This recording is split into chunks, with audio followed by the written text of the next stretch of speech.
E está de regresso o Sobre Carris para mais comentário à atualidade ferroviária e para conhecermos o novo destino ferroviário. Viva Carlos Cipriano! Olá, viva! Já vamos saber onde é que o Carlos anda. E viva Diogo Ferreira Nunes! Olá! Eu sou o Ruben Martins e hoje começamos pelo Luxemburgo, Carlos. Pergunto-te se já desististe de Portugal e se resolveste emigrar. Pode ser que por aí no Luxemburgo não haja comboios suprimidos, pelo menos não suprimem o último comboio da noite, como vimos no Não episódio emigrei, sobre o não, mas entroncamento. não seria de todo inusitado mais um português no Luxemburgo, porque os portugueses são a primeira comunidade estrangeira no Luxemburgo, num país onde mais de 50% da população é estrangeira e onde, curiosamente, os portugueses representam 15% da população ativa. Portanto, em cada 100 pessoas que trabalham ou podem trabalhar, neste país 15 são portugueses. Portanto, eu seria apenas mais um, mas não é o caso. Estou aqui de passagem numa visita, numas miniférias de lazer e, obviamente, antes que me perguntes, aproveitei para andar de comboio, claro, porque como toda a gente sabe, não se paga para andar de comboio no Luxemburgo, ou melhor, não se paga para andar de transportes públicos no Luxemburgo. Autocarros, elétricos, comboios são inteiramente gratuitos. Já agora, Carlos, só esse pequeno parênteses, isso faz alguma confusão para o ouvinte português, que é, não se paga para andar em qualquer tipo de comboio, seja urbano, mais longo. Exatamente. Como é que isso funciona na prática? Dentro do território do Luxemburgo não se paga para andar de comboio, até mesmo nos comboios belgas que vêm ao Luxemburgo e que atravessam o país, a partir da fronteira são inteiramente gratuitos.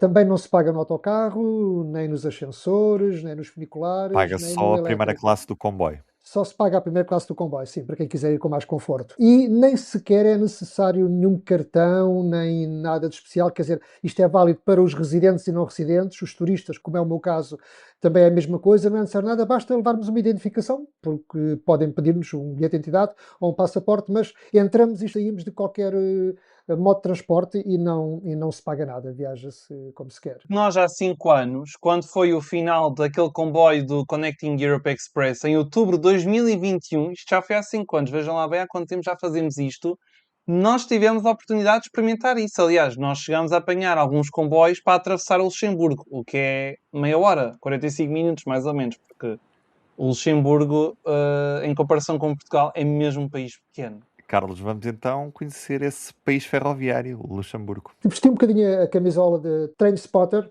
Tirei um domingo inteiro para andar de comboio. Andei em 14 comboios, fui várias vezes à fronteira com a Bélgica. Diria que fiz para aí metade da rede ferroviária do Luxemburgo.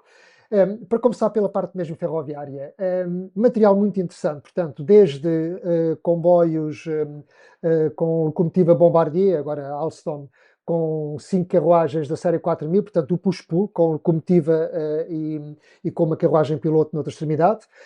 E depois dei também com material Alstom, a série 2400, que é a mais recente, e a série 2200. Também apanhei um comboio, uma automotora da Siemens, que são duas UTS acopladas, mas estas pertencem aos SNCB, aos caminhos de ferro belgas. Carlos, e tu não andaste nos comboios dos CFL, que é a empresa dos caminhos de ferro do Luxemburgo, que em algumas carruagens tem 2 andares? Sim, são a série 2200 e a série 2400. Portanto, têm 2 pisos com algumas carruagens que não têm, não é?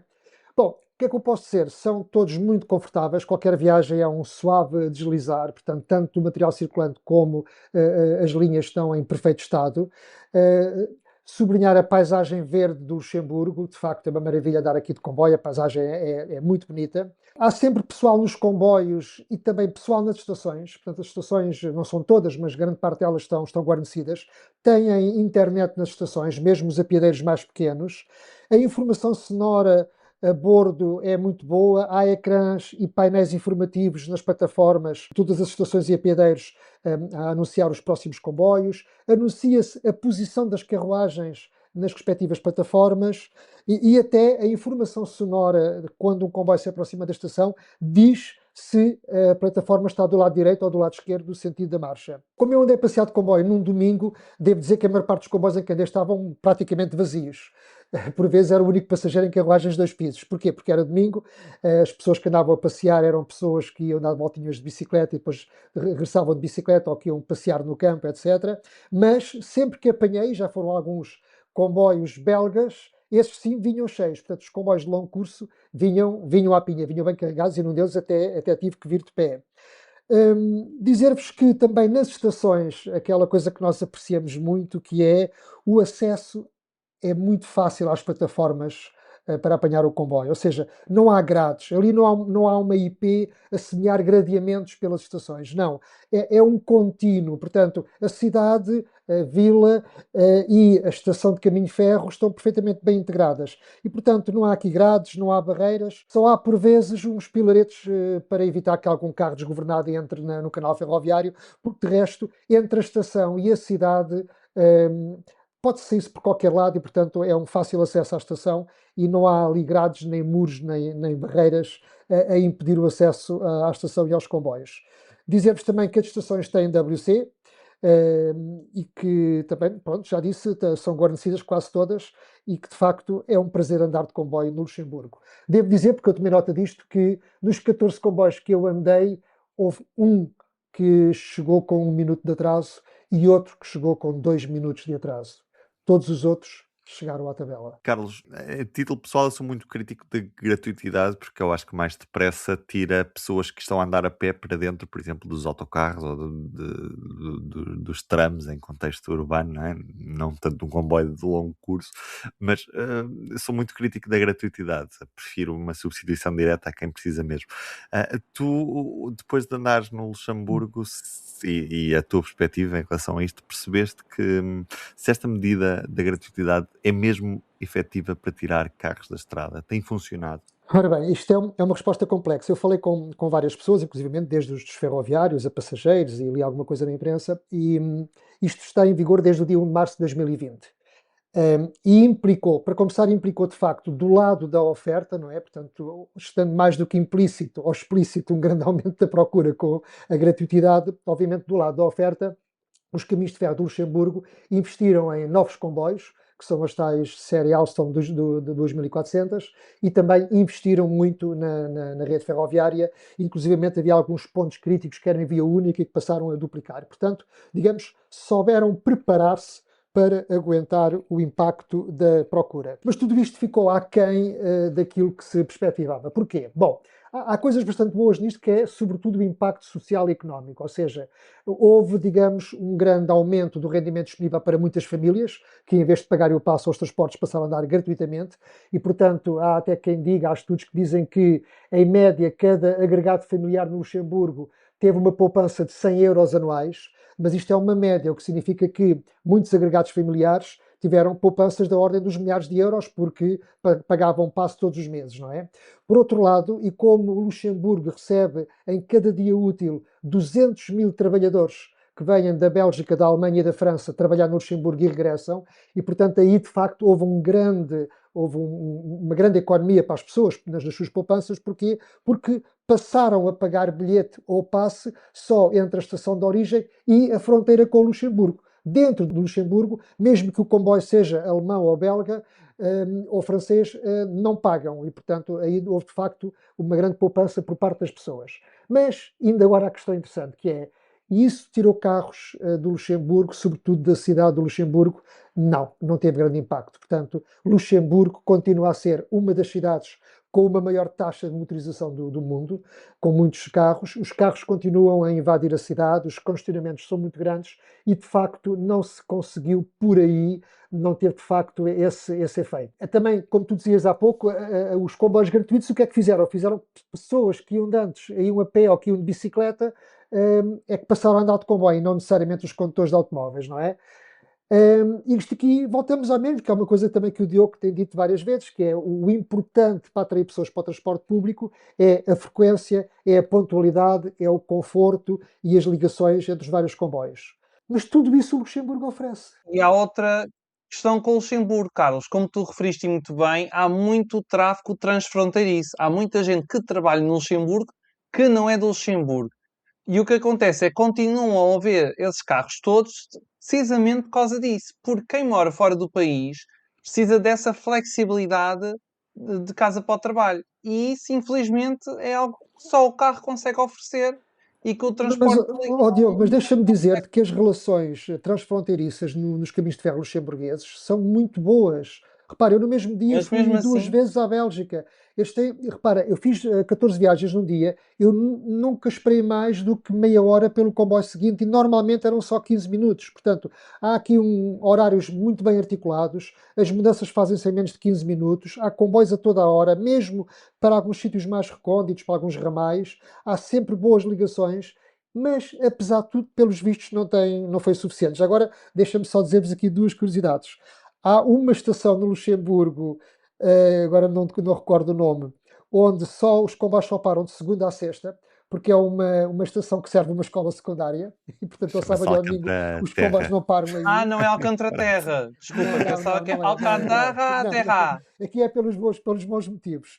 E depois também há um ramal muito interessante que tem duas estações onde o comboio só para a pedido. Portanto, ou há um passageiro na estação que faz sinal para o comboio parar, ou então carrega num botão no interior como se fosse um autocarro, porque, por princípio, os comboios não param aí. Não sei se já vos disse, mas os comboios, obviamente, são muito limpos e funcionam, de facto, muitíssimo bem. E sem grafites, imagino. E sem grafites, não vi nenhum, confesso. E na análise sobre a atualidade ferroviária, começamos, Diogo Ferreira Nunes, com os números de passageiros da CP, porque, de certa maneira, disparamos aqui os alertas pelo que se passa nos urbanos de Lisboa, apesar de ser um ano de recordes para a CP, o ano de 2025. Nos urbanos de Lisboa, a realidade não foi essa. Exato, Ruben, porque quando a CP anunciou no início do ano que tinha batido um recorde de passageiros, foram mais de 208 milhões, na altura nós notámos num sobrecarris que não havia dados concretos em alguns casos, como os comboios suburbanos de Lisboa e o Alfa Pendular. Demorou algum tempo, mas as respostas vieram. Ora, nos suburbanos de Lisboa houve uma quebra de passageiros de mais de 2% de 2025 face a 2024. E então, se compararmos o número de utentes com o número de viagens realizadas, o recuo foi de mais de 3%, 3,7%. O Alfa Pendular também teve uma marginal redução de utilizadores, foi em volta de 1,9 milhões, menos 0,3% face ao ano anterior, mas também diminuiu o número de circulações, ou seja, se nós compararmos a ocupação média por comboio, até foi ligeiramente acima, foram 264 versus 263 em 2024. Agora há outra questão, que é o passo ferroviário verde, ou passo ferroviário nacional, porque há muitas dúvidas sobre como os passageiros estão a ser contados, sobretudo nos comboios regionais, porque quando nós usamos o passe ferroviário, ele já está como que validado automaticamente. Não precisamos de validar o cartão antes de entrar para um comboio, até porque não há validadores em todo o lado. E não há forma de saber quais são os percursos que os passageiros estão a fazer. E isto dificulta porque a falta de oferta e a elevada procura podem ser meras percepções por falta de dados estatísticos. E o gabinete do Ministro das Infraestruturas respondeu a um grupo de deputados do PS que uma das desvantagens apontadas a quando da prévia análise à possível implementação deste título foi exatamente a perda de qualidade da informação sobre a utilização que os clientes com títulos mensais ou assinaturas faziam dos serviços da CP, uma vez que não há um registro claro e inequívoco da utilização efetuada pelos detentores do passe. Qual é a métrica utilizada? Ora, pressupõe-se que cada passageiro faz 45 viagens por mês no mesmo percurso, tendo em conta depois as reservas dos comboios intercidades e as fiscalizações dos comboios regionais e suburbanos. Ora, outro pressuposto é o percurso que a pessoa coloca quando vai assinar o passe. Eu, por exemplo, ponho Lisboa-Santa Apolónia e Porto Campanhã, mas eu posso usar o passe em todo o país, exceto nos comboios suburbanos que estão dentro das áreas metropolitanas. Ora, como é que se resolve esta questão? O próprio governo não sabe neste momento e a própria CP também muitas dúvidas. Portanto, quando vemos números de duplicar os passageiros nos comboios regionais e interregionais, se calhar temos de ter um pouco de cautela porque os dados não são muito fiáveis e há aqui um grande problema para resolver. Carlos Cipriano, deixa-me relembrar uma das profissões que tu tiveste. Não chegastes a entrar em comboios a contar passageiros noutros tempos? Será assim tão difícil voltar a ter, sei lá, pessoas a fazerem inquéritos a bordo dos comboios, a contarem passageiros, termos esse tipo. Hoje em dia, até a própria inteligência artificial associada Claro, a claro que sim. sensores permitiria fazer isso mesmo. Por que não? Agora fizeste-me viajar no tempo, quando eu tinha 20 anos e fazia parte de brigadas de jovens que eram de vez em quando contratados pela CP para contar os passageiros dos comboios. E então várias vezes fiz a linha do Norte, fiz a linha do Oeste, fiz a linha da Beira Baixa, fiz a Beira Alta e fiz a linha do Algarve, em que nós tínhamos escalas tal como os revisores tinham, durante o dia até durante a noite, e tínhamos umas folhas de papel, umas fichas que nós contávamos a entrada e saída de passageiros em cada estação e apiadeiro. E de vez em quando varríamos o comboio de ponta a outra a contar o número de passageiros e muitas vezes até fazíamos inquéritos com perguntas sobre o motivo da viagem. E portanto fiz isso muitíssimas vezes em várias linhas e claro, como eu gosto de andar de comboio de facto, aquilo era um trabalho que eu gostava muito de fazer e ainda por cima pagavam para fazer aquilo. Ora bem, e tínhamos até umas maquinetas que usávamos aquilo com o polegar, íamos contando, porque é muito difícil contar cabeças quando há assim grandes multidões, não é? E portanto, com o toque do polegar, tínhamos umas maquinetas que contavam o número de passageiros. Bom, hoje em dia isso não é necessário e, como tu dizes e bem, quer dizer, até próprias as câmaras de filmar das estações podem contar o número de pessoas que entram e saem dos comboios. E portanto, há métodos hoje, e até por amostragem, para se saber exatamente quantas pessoas viajam de comboio, entram e saem. Nós estamos a entrar numa época de férias escolares.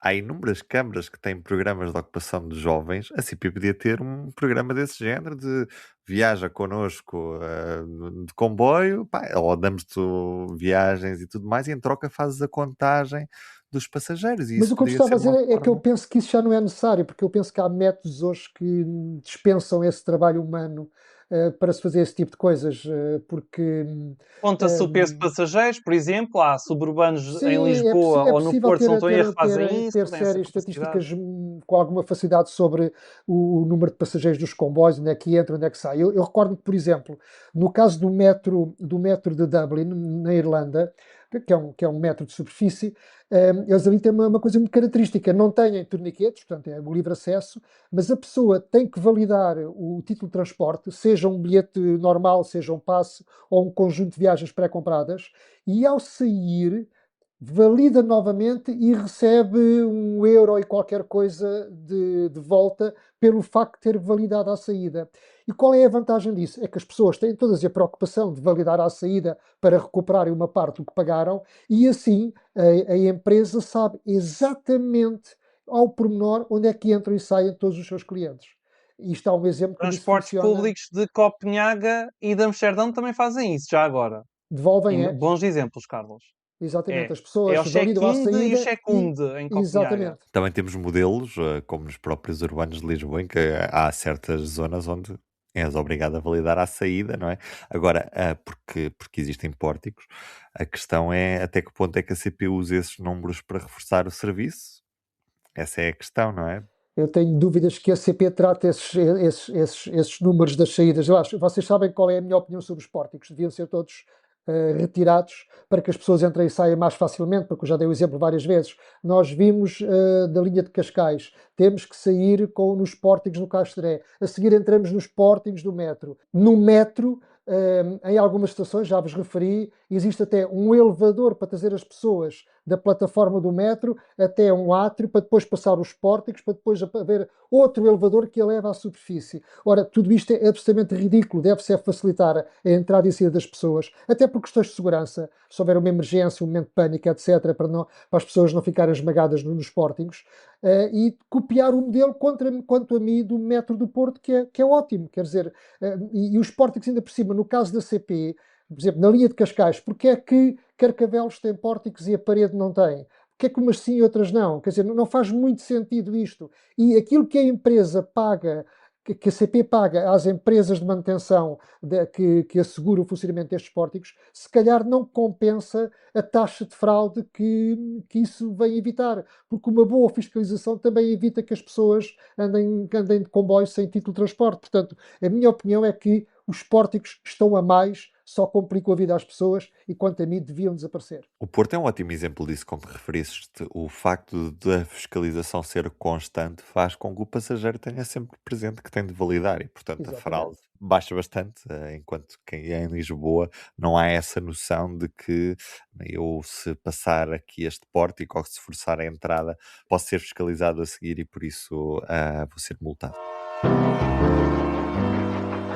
Carlos Cipriano, vamos até à Figueira da Foz, porque a Câmara da Figueira da Foz, presidida por Santana Lopes, está aqui, de certa maneira, num conflito com a CP, porque a principal entrada da cidade, não está propriamente apetecível. E isto graças às antigas oficinas da CP, aliás, às oficinas da CP que continuam em utilização, mas que hoje, na realidade, muitas destes armazéns são apenas barracões ao abandono. O que é que se está a passar ao certo, Carlos? Bom, para um autarca com as características de Pedro Santana Lopes, de facto não é muito agradável que a sua cidade tenha uma entrada tão degradada por causa das antigas oficinas da CP junto à estação e na entrada da cidade. O que é que se passa ali? Aquelas oficinas tiveram o seu tempo áureo, chegaram lá a trabalhar 340 pessoas, eram oficinas muito importantes na altura em que havia mais grupos oficinais em toda a rede ferroviária e também havia mais robustez e resiliência do próprio sistema ferroviário. Quando um comboio avariava era mais fácil ir buscá-lo, havia mais reparação de material circulante, não havia supressões por causa disso e, portanto, enfim, eram outros tempos e de facto devia-se aprender alguma coisa com essas experiências do passado. O que é certo é que aquelas oficinas acabaram por fechar em 2011, numa altura em que, curiosamente, a atual secretária de Estado da Mobilidade, Cristina Pinto Dias, era administradora da CP, e estiveram fechadas e foram reabertas em 2020, mas apenas com muito pouco pessoal e apenas para fazer uma manutenção ligeira aos comboios da linha do Oeste e fazer alguma limpeza e, portanto, tem ali um grupo reduzido de pessoal a trabalhar, mas, digamos, são uma pálida imagem daquilo que já foram noutro tempo. Pelo entretanto, e como é habitual, este tipo de edificado vai-se degradando, o telhado está quase a cair, as paredes não foram pintadas e, portanto, aquilo de facto é um mau cartão de visita para a Figueira da Foz quando se entra na cidade. E a Câmara está a fazer aquilo que deve fazer, portanto, a autarquia, obviamente, pede ao proprietário daqueles armazéns que recupere aquilo, que trate da sua imagem, porque diz que assim não pode ser. Bom, a CP, nós sabemos que a CP está paralisada, não é? E não é só paralisada no mau funcionamento no serviço dos comboios, é em tudo o resto, porque eu próprio também, o público também mandou algumas perguntas para a CP sobre o que é que pretende fazer com aquilo e a resposta é extremamente vaga. A CP pondera, diz que sim, eventualmente e tal, que venha ali a reabrir umas oficinas, mas depende de várias circunstâncias que, eventualmente, um dia talvez ligado à alta velocidade, eu perguntei qual era o montante do investimento, não me sabem dizer, eu perguntei uma calendarização para recuperar aquilo, também não me sabem dizer e, portanto, de facto, eu acho que a CP não tem ideia do que fazer com aquilo. Se bem que eu, volto a dizer, fazem muita falta ali aquelas oficinas. Porquê? Porque para a linha do Oeste, para o ramal de Alfarelos e, digamos, para a zona centro do país, ter ali um ponto de manutenção de material circulante parece-me, de facto, muito oportuno. E perante isto, a Câmara da Figueira da Foz mandou para a CP uma proposta de protocolo em que propõe-se ficar com aqueles edifícios durante 20 anos, propõe-se recuperá-los, propõe-se dar-lhe uma utilização pública para a cidade e compromete-se a não mexer muito naquilo de forma a não compartimentar para que a qualquer momento, quando a CP assim o desejar, possa voltar ali a instalar as suas oficinas. Parece-me que é uma proposta bastante razoável. Estou muito curioso por saber qual é a resposta da CP. Queres antever essa resposta, Carlos? Eu acho que vão dar muito tempo ainda a empurrar com a barriga e a não decidir coisa nenhuma, porque ultimamente a CP está incapaz de decidir o que quer que seja. Carlos, Portugal conta com mais acidentes mortais por quilómetro de linha férrea, um flagelo que nós já abordámos aqui sobre Carris e que não para. Portanto, isto são estatísticas do Eurostat, que diz que num indicador que é o número de mortos por 1000 km de via férrea. Portugal registrou em 2024 6,2 pessoas vítimas mortais por 1000 km de vias férreas. Há um outro indicador, deixa-me dizer, que é utilizado pela Agência Europeia Ferroviária, que é a de mortos por comboios quilómetros, e que é mais utilizado. Aí Portugal não está em primeiro lugar, mas está também nos 5 primeiros. Portanto, seja como for, é facto assente que temos aqui um problema de segurança e estamos no topo das estatísticas negativas com o número de mortos em ambiente ferroviário.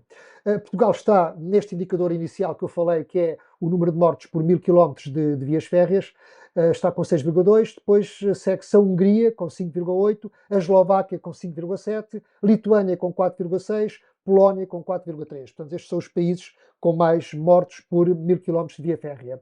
No outro extremo, com menos de uma morte por 1000 km de linha, temos a Áustria, a Finlândia, a Estónia, a Irlanda e a Espanha.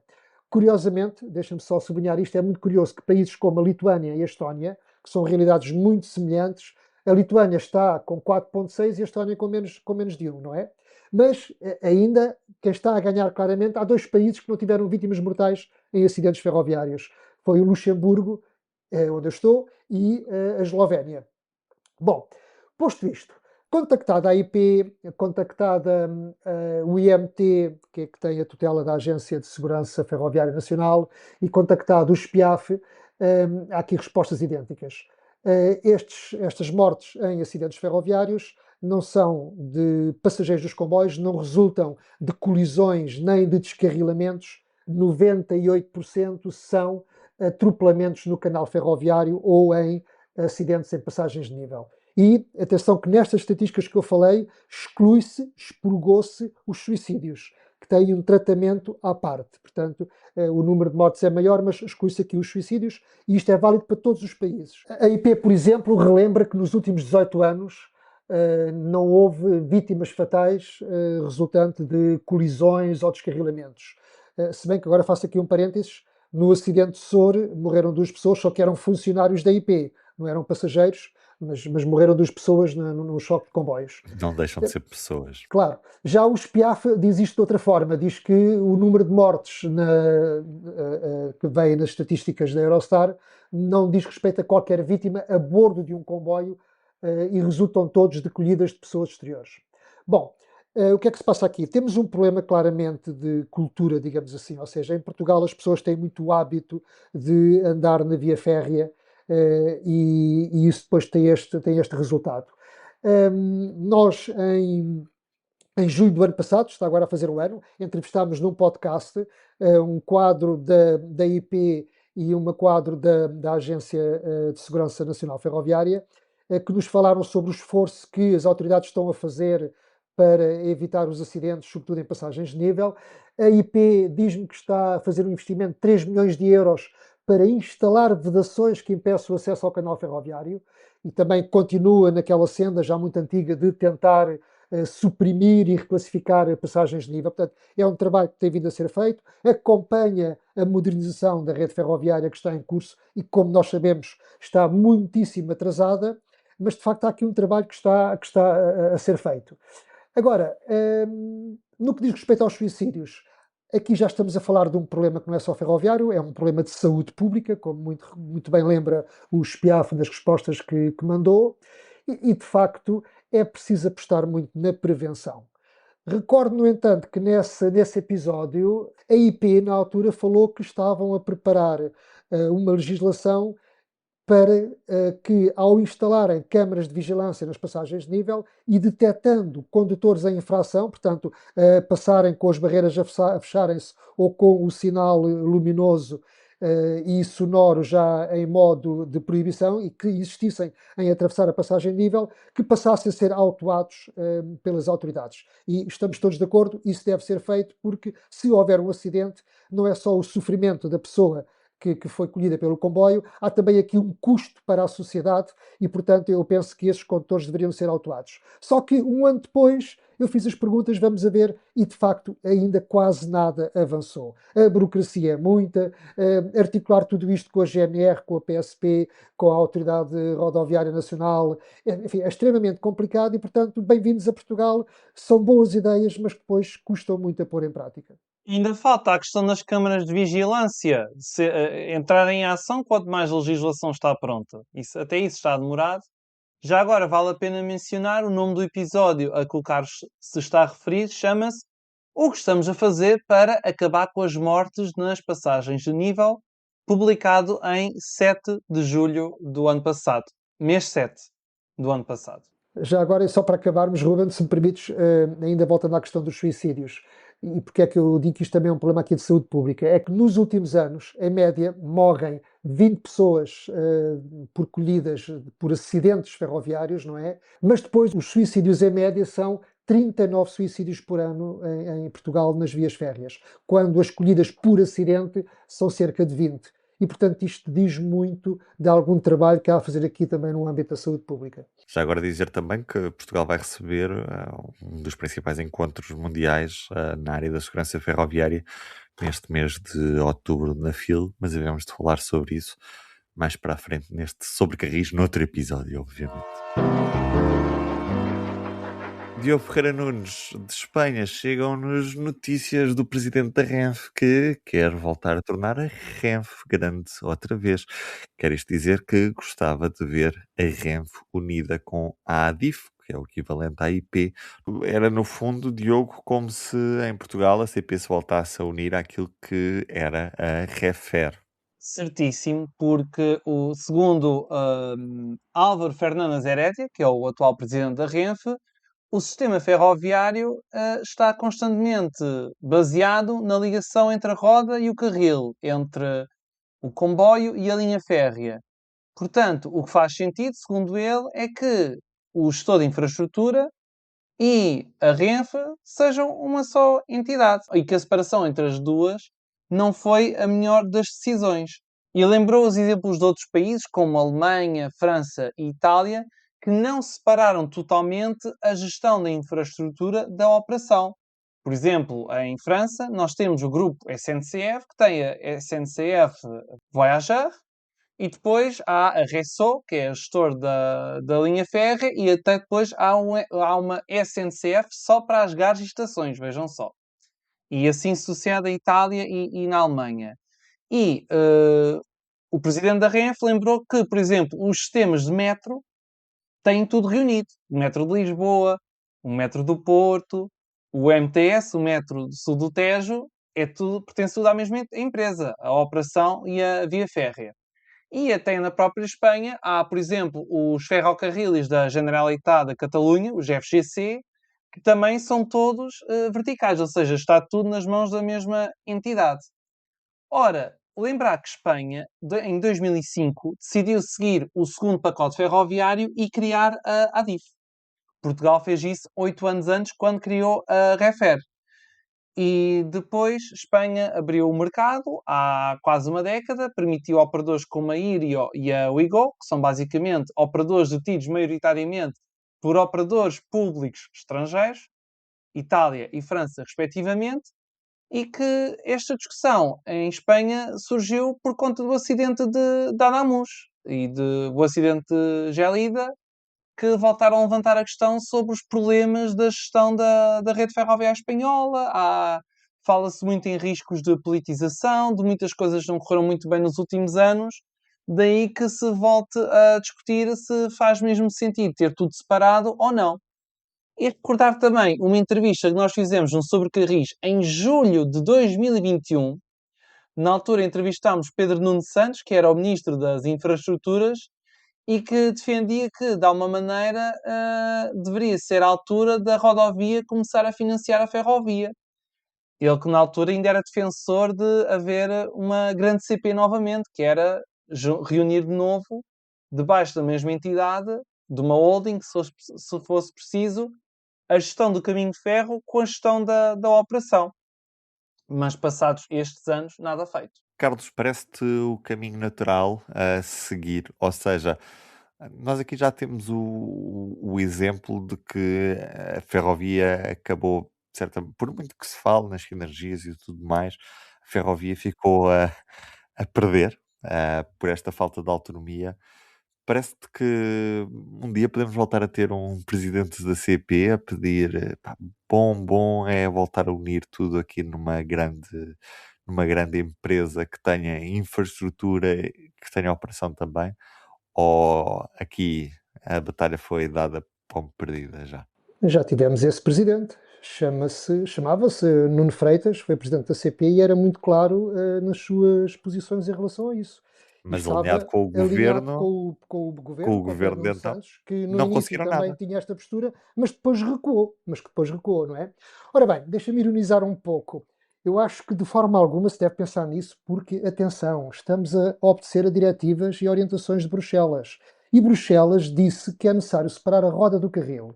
E por muito que haja especialistas e muita gente a dizer que isso é capaz de ser uma boa ideia, porque o caminho de ferro é sistémico, porque o caminho de ferro deve funcionar em rede e que criar uma empresa para as infraestruturas e outra completamente diferente para a operação talvez não seja uma boa ideia, não se pode dizer isso porque o que Bruxelas diz é como se fosse o que está nas tábuas de Moisés. Portanto, não se pode pôr em causa aquilo que foram simples humanos como nós na altura a decretar e a fazer com que toda a Europa cumprisse. Mas não totalmente, porque, como o Diogo disse e bem, houve países que fizeram uma holding com a mesma empresa, portanto, não separaram totalmente, e não foram os países quaisquer. Foram precisamente a França e a Alemanha. Não preciso falar dos outros. Ou posso falar fora da União Europeia, naquele exemplo daquele país subdesenvolvido que é a Suíça, que tem talvez o melhor caminho de ferro do mundo e onde também está tudo verticalizado. Não foi obrigado a separar porque não pertence à União Europeia. E nesse particular, ainda bem que não. Em tudo o resto, se calhar, valia a pena que pertencesse.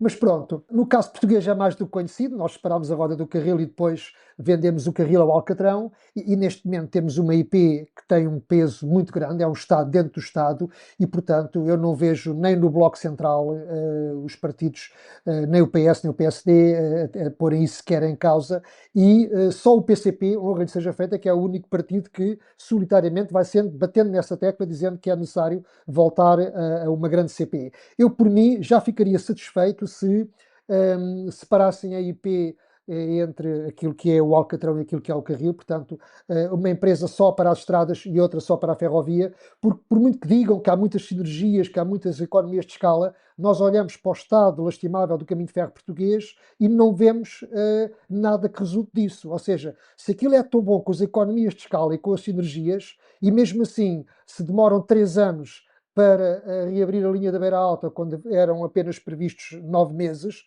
se o PNI 2030 está longe quase de ser começado, se o Ferrovia 20 se arrasta, bom, imagina o que seria se não fossem essas famosas sinergias da ferrovia com a rodovia na IP, porque então, não sei, seria de facto uma perfeita desgraça. Ora, eu acho que neste momento é que, para além da questão da eficiência e tudo o resto, temos aqui um problema de cultura. Não é? E o que se passa é que neste momento a IP, eu diria que é quase que inimiga da ferrovia, porque ou por incompetência ou por boicote deliberado, o que se passa é que o caminho de ferro em Portugal só tem vindo a perder desde que foi criada a IP. E a realidade está à vista. Basta olhar para os programas de investimentos, basta olhar para tudo o que tem sido feito e vemos a desgraça que tem sido. Podemos questionar-nos. Então, mas se só existisse a Refer, isto não teria acontecido? Bom, não sabemos, não há ses na história, mas eu estou convencido que uma empresa focada só no setor, só no caminho de ferro, provavelmente teria uma performance muito melhor do que a IP, apesar das tais tão apregoadas sinergias. Por isso, eu devo dizer, temos tudo contra, ou seja, temos Bruxelas, que parece que leu nas tábuas de Moisés que isto tem que ser separado e que não se questiona sequer, e depois temos alunos muito bem comportados, que foi Portugal, que foi logo dos primeiros países a fazer a separação e que foi mais longe dessa separação, e portanto eu acho que isto dificilmente seria reversível. Resta-me assim só prestar homenagem a nossos hermanos que, a duras penas, porque foi graças aos acidentes tem havido na ferrovia, na infraestrutura em Espanha, e graças aos problemas que eles têm tido agora com os afrouxamentos e com tudo o resto, que eles se deram conta que se calhar era melhor uma articulação mais perfeita entre a Renfe e a gestão da rede ferroviária. Como se diria no passado, separem o carril do alcatrão, jai. Carlos Cipriano, Diogo Ferreira Nunes, eu sou o Ruben Martins e este foi mais um Sobre Carris. Um abraço e até ao próximo episódio. Boas viagens! E bom regresso a Portugal, Carlos. Obrigado, até à próxima. Para não perder os novos episódios, subscreva este podcast do Público na sua aplicação preferida. O Público fica no ouvido.